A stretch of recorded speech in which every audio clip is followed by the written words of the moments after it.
My daughter collapsed at her desk on a Tuesday afternoon, and by the time I got to the hospital, she was already hooked up to machines I didn't have names for. That was the beginning of the worst week of my life.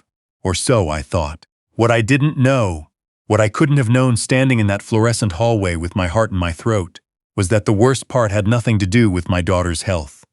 She was going to be fine. The doctor told me that within the first hour. Minor stroke, they called it. TIA. Transient ischemic attack. Scary but manageable. She was 38 years old and she was going to be fine. What was not going to be fine was everything else. And the only reason I found out in time was because of an old man in the bed next to hers, a retired school teacher named Chester, who I almost never spoke to, who grabbed my arm on my last night at that hospital and said 6 words that I keep hearing in my sleep to this day. Your son-in-law is not safe. I want to tell you what happened, all of it, because if one person hears this and recognizes what I almost missed, if one person checks on something they've been meaning to check on, makes a call they've been putting off, trusts that feeling in their gut they keep talking themselves out of, then I need to tell this story. My name is Martin. I'm 66 years old. I live in Columbus, Ohio, where I've lived my whole life. 31 years working as a floor supervisor at a manufacturing plant out on the east side. I retired at 63, healthy, with a pension, a paid-off house on Drexel Avenue, and enough in savings and retirement accounts that I didn't have to worry. My wife, June, passed away 4 years ago. Ovarian cancer, 14 months from diagnosis to the end. After June died, I had 2 things left that mattered. My daughter, Nora, and my grandson, Cooper. Cooper was 6 when his grandmother died. He's 10 now. Bright kid. Loves baseball and building things with his hands. Takes after me that way. Nora is everything June and I worked for.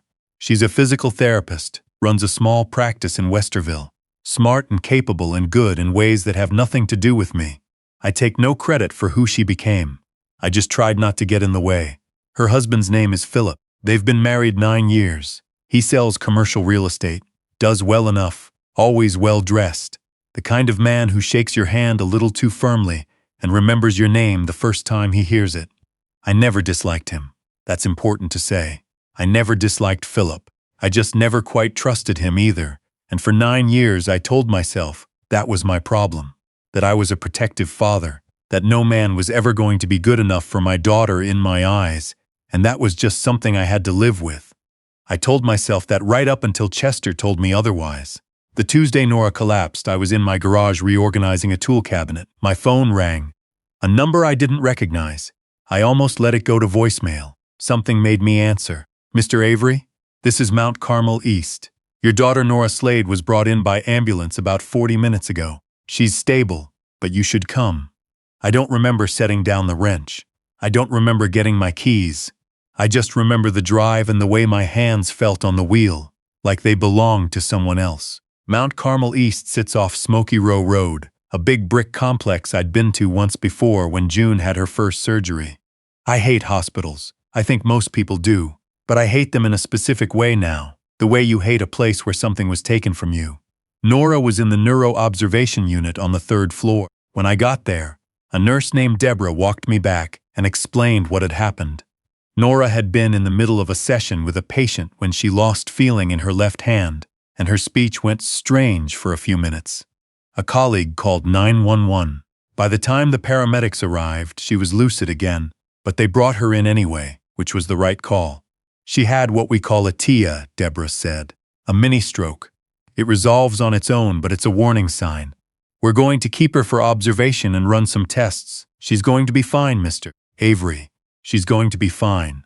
I walked into the room and Nora was sitting up in the bed, color in her cheeks, already annoyed about something on her phone. She looked at me and immediately said, "Dad, don't make a face like that." "I'm okay. I'm not making a face. You're making the face." I sat in the chair beside her bed and held her hand and told myself to breathe. There was a curtain dividing the room in half. From the other side, I could hear the faint sound of a television, something low and murmuring. Philip arrived about 20 minutes after me. He came in quickly, hugged Nora, asked all the right questions. He stayed for 2 hours, said he had to pick up Cooper from practice and get dinner going. I said I'd stay. He said there was no need, that the nurses had it covered. I said I wanted to stay anyway. He left. I stayed. I spent that first night in the chair beside Nora's bed, listening to the monitors beep, watching her sleep. Around 2 in the morning, she was resting peacefully, and I was staring at the ceiling when I heard a voice from the other side of the curtain. "Can't sleep either, huh?" I looked toward the curtain. "Sorry?" I said. "Can't sleep either." The voice was older, a little raspy. "I've been listening to the same 20 minutes of news repeat on that TV for 3 hours. I almost didn't respond. But it was 2 in the morning and the walls felt close. "No," I said. "Can't sleep? Your daughter? Yeah. She going to be okay?" "They think so." A pause, then, "That's the main thing." His name was Chester Pruitt. He told me so the next morning when I pulled the curtain back and introduced myself properly.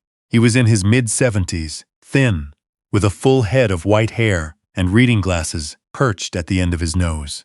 He'd been a high school history teacher for 34 years in the Worthington district. He was in for a hip fracture, slipped on ice in his driveway 2 weeks ago, surgery done, now stuck in observation longer than expected because his blood pressure kept spiking. "Nobody visiting?" I asked. I'd noticed his side of the room was quiet. No flowers, no cards. He smiled, but it didn't reach his eyes. "My wife passed 8 years ago. My kids live out of state." He paused. "And my son-in-law, well, we don't speak." I didn't push, figured it wasn't my business. I brought him a coffee from the cafeteria that morning, and the next. We'd talk for a while, then I'd go back to Nora's side. She was improving steadily. The neurologist was pleased. They were talking about discharge by the end of the week. On the third evening, Philip came by again. He stayed about 45 minutes. He was on his phone more than he talked to Nora, which I noticed and decided to ignore. Before he left, he put his hand on my shoulder in the hallway. "Martin, you really don't have to keep sleeping here. We can take shifts, you know. You should go home, get a real night's sleep, be fresh for when she comes home."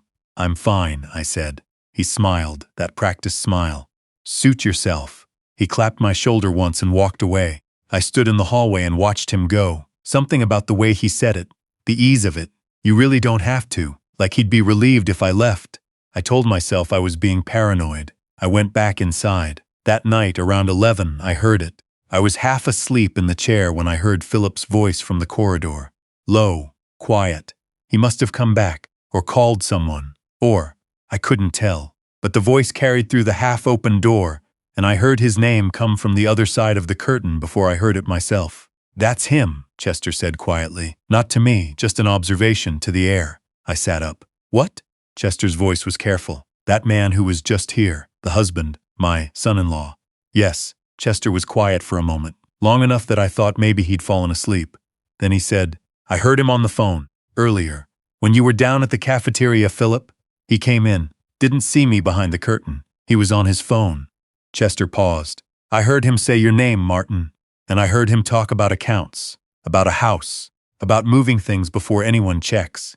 The word accounts hit me somewhere below the chest. I'm sure it was just he manages some properties, he's in real estate. Mr. Avery." Chester's voice was gentle but firm. "I'm not telling you this to upset you. I'm telling you because I know what that conversation sounds like. I've heard it before." He paused. "My son-in-law had the same one 8 years ago, in a hospital room just like this one, while I was lying in a bed just like this one." He stopped. "By the time I figured it out, he'd transferred my wife's entire estate into his name, every account she had. She died thinking her affairs were in order. They weren't." The room felt very still. "I'm sorry," I said, "and I meant it. Your son-in-law is not safe," Chester said quietly. "I don't know the details, but you should check on things before it's too late." I barely slept the rest of that night. I kept telling myself it was nothing. Philip had his own money, his own career. He'd never asked me for anything financial, never pushed. But then I'd start thinking about the way he always offered to help me organize things. Last spring, he'd suggested I consolidate my retirement accounts into one place, said it would be easier to track. He'd offered to help me set it up. I'd thought it was thoughtful. I hadn't let him because I'm stubborn and I like doing things myself. And now I was sitting in a dark hospital room at 3 in the morning feeling very grateful for that stubbornness. I drove home the next morning for a few hours, took a shower, changed my clothes, sat at the kitchen table with a cup of coffee, and told myself I was overreacting. Then I opened my laptop and looked at my accounts. The checking account was fine. Savings account was fine. But when I pulled up the online access for my retirement account, the one I'd had through my pension plan for 30 years, I saw a line I didn't recognize, a beneficiary update. Filed 11 days ago. I had not filed a beneficiary update.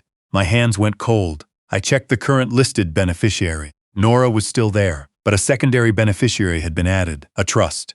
One I'd never heard of, the Slade Family Legacy Trust. Slade is Philip's last name. I called my financial advisor, Ben, that afternoon. Known him for 12 years, solid, careful man. He didn't answer, so I left a message. Then I called the pension plan directly and sat on hold for 22 minutes until someone picked up.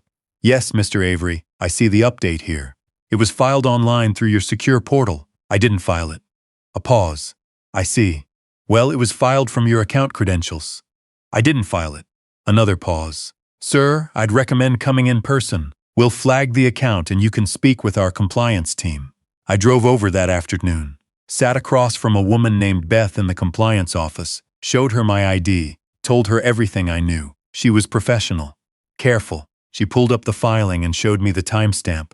11 days ago, 2:14 in the afternoon, filed from a device registered to my account. Do you recognize this device? She asked, turning the screen toward me. I looked at the device ID. I did not recognize it. I want that update reversed, I said. Today. We can do that. And Mr. Avery, have you considered speaking with an attorney? That night I called my brother, 14 years my junior, a real estate attorney in Cincinnati. I'm not close with everyone in my family, but I trust my brother with my life, always have. He picked up on the second ring and I told him everything. He was quiet for a long moment. Then he said, "Don't confront Philip yet. Don't let him know you know anything. Can you come down to Cincinnati this week? Nora's still in the hospital. When she's discharged, come down. Bring everything you have." Nora came home on Friday. I helped her get settled, made sure Cooper was taken care of, stocked her refrigerator, gave her the name of the specialist the hospital had recommended for follow-up. Philip was home when I left. He walked me to the door, friendly as ever, asked if I wanted to stay for dinner. "I'm going to head back," I said. "Get some rest." He nodded. "You've been there every day, Martin. You're a good father." He said it warmly. Sincerely, I almost believed it. I drove to Cincinnati the next morning. My brother had a name for me, a private investigator he'd worked with on a case a few years back. A man named Walt, quiet and methodical, the kind of person you'd walk past 100 times without remembering. Walt had been a forensic accountant before he went into investigation work, which meant he knew exactly where to look. "Give me 10 days, Walt said, when we met at my brother's office. I gave him 11. What Walt found took the floor out from under me. Philip had gambling debts, not small ones. He owed a combined $178,000 to 3 different lenders, 2 private individuals, and 1 company that operated in a legal gray area, the kind of outfit that doesn't send letters, it sends people. He'd accumulated the debt over 18 months, mostly from trips to Detroit and Indiana that Nora thought were work conferences. His commercial real estate income had dropped by 60% in the last 2 years. He was carrying the appearance of financial stability through credit and careful misdirection. His credit cards were maxed. 2 of them were in names Nora didn't know about. And then there were the account inquiries. Walt showed me a printout.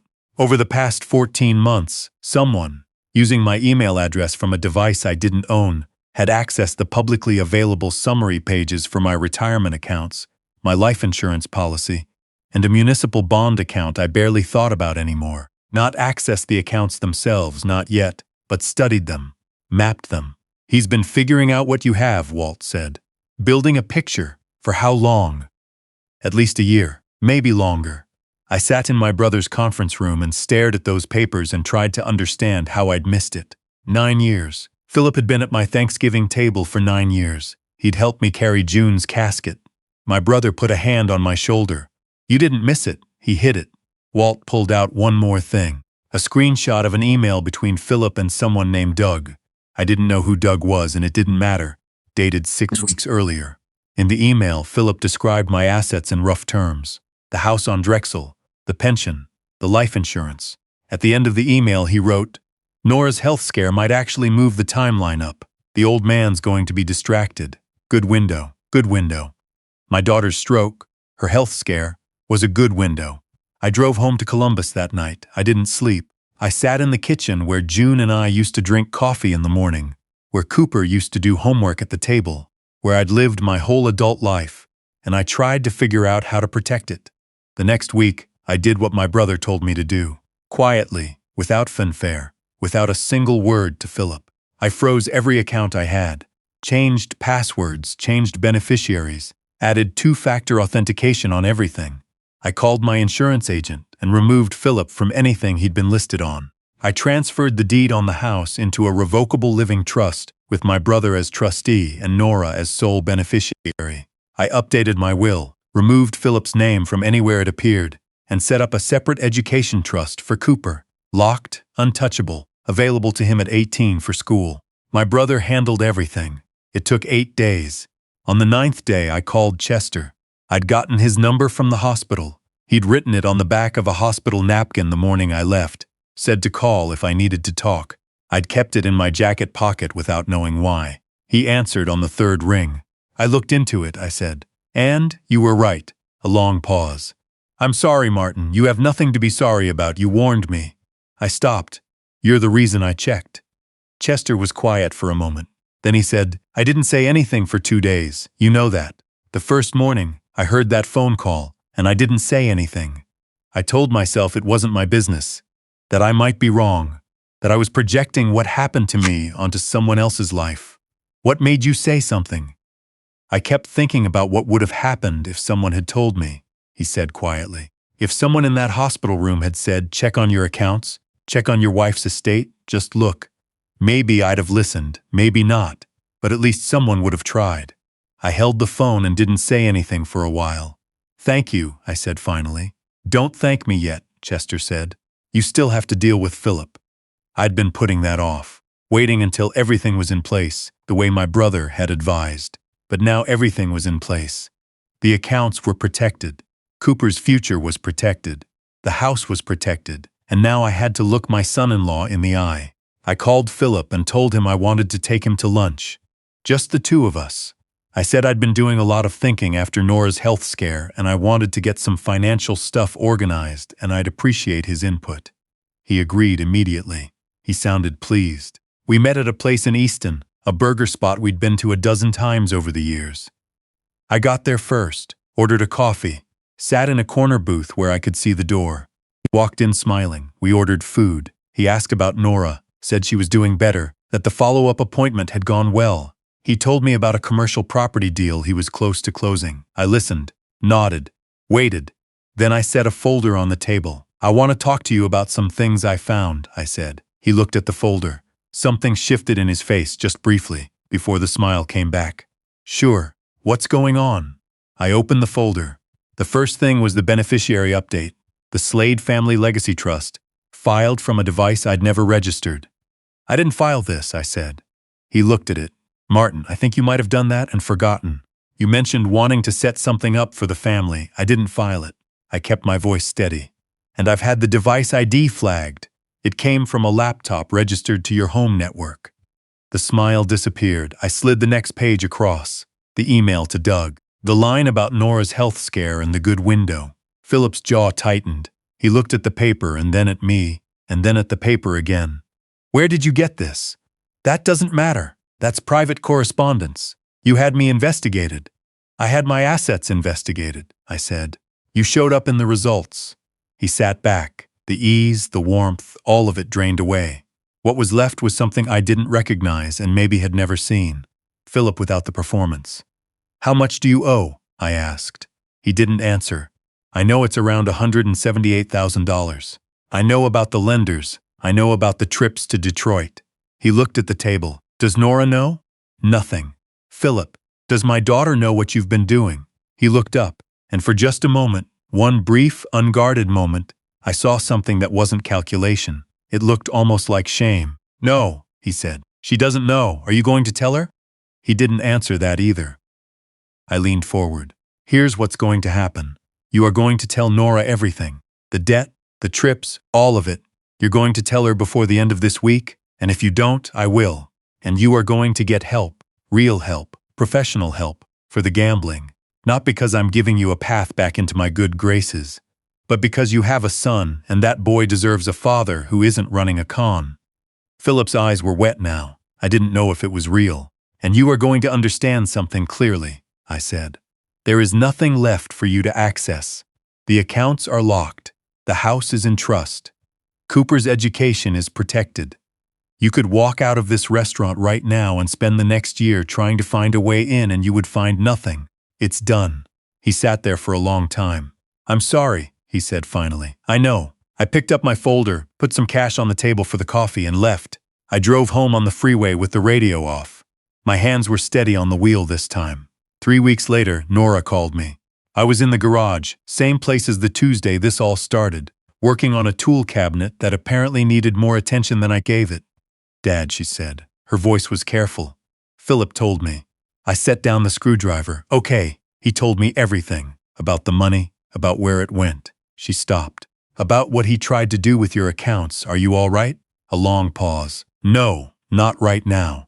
Another pause. But I will be. We've talked for an hour that evening. I didn't tell her what to do. It wasn't mine to say. She had a 10-year-old son, a mortgage, a life that was tangled up with a man who'd made terrible choices, and she was the one who had to decide what came next. I just told her I was there. Whatever she needed.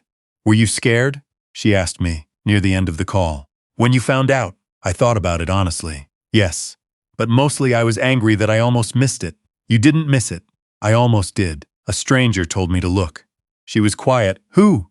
An old teacher. He was in the hospital room next to yours. He heard something he shouldn't have, and then he did something most people don't do. He told the truth to someone who needed to hear it. Nora was quiet for a long moment. I want to thank him. I'll get you his number. Philip entered a residential gambling treatment program in Dayton 2 weeks after our lunch. I don't know what that means for his marriage. That's not my story to tell. What I know is that he went, and that Cooper came to stay with me for 10 days while Nora figured things out, and those 10 days were some of the best I can remember since June died. We went to a Clippers game. We built a birdhouse in the garage. We watched every inning of a 3-game series on television, and I taught him how to keep score the old-fashioned way, on paper, the way my father taught me. He asked me once, while we were eating cereal at the kitchen table, "Grandpa, are you and my dad going to be okay?"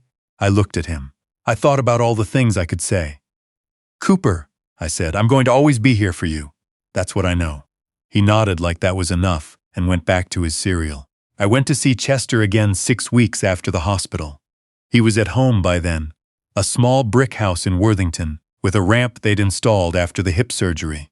I brought coffee and a box of those soft oatmeal cookies from the bakery on Grandview because he'd mentioned he liked them. We sat in his kitchen for 2 hours. He told me more about his son-in-law, about what it had taken to rebuild after everything, about how long it had taken to forgive himself for not seeing it sooner. "We love them," he said. "That's why we can't see it. Love makes you generous with the benefit of the doubt. It makes you careless," I said. "No." He shook his head. "Careless is something you do instead of caring. What we do, trusting our family, that comes from caring. The problem isn't love. The problem is when someone uses your love against you." I thought about that for a long time after I left. I started going to a support group in the fall. Financial elder abuse, they call it, though I resist the word elder. I'm 66. But the facilitator, a social worker named Helen, told me the label isn't about age. It's about the pattern, the way people in certain seasons of life become targets for people they trust. She said it happens more than most people know, and most people who go through it never tell anyone because they're ashamed. I'm not ashamed.